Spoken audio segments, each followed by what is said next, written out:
तो भाई लोग नमस्कार, आप सभी को एक बहुत ही बड़ी खबर दे देना चाहता हूं भोजपुरी के दबंग स्टार खेसारी लाल यादव और यामिनी सिंह के बारे में, जो कि आज विराट कोहली का जन्मदिन है। उसी पर एक वीडियो वायरल हो रहा है, जो कि इसी के बारे में आप सभी को बहुत ही बड़ी खबर देने वाला हूं इस वीडियो में।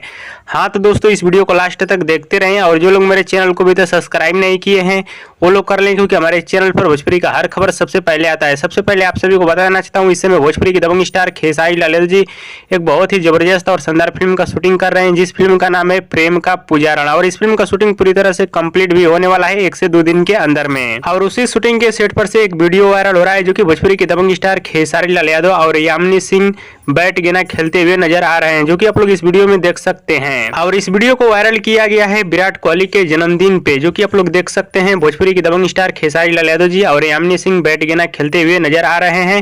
ये वीडियो आप सभी को कैसा लग रहा है हमें नीचे कमेंट बॉक्स में जरूर बताइएगा और इस वीडियो को आप लोग पूरा जरूर देखिएगा।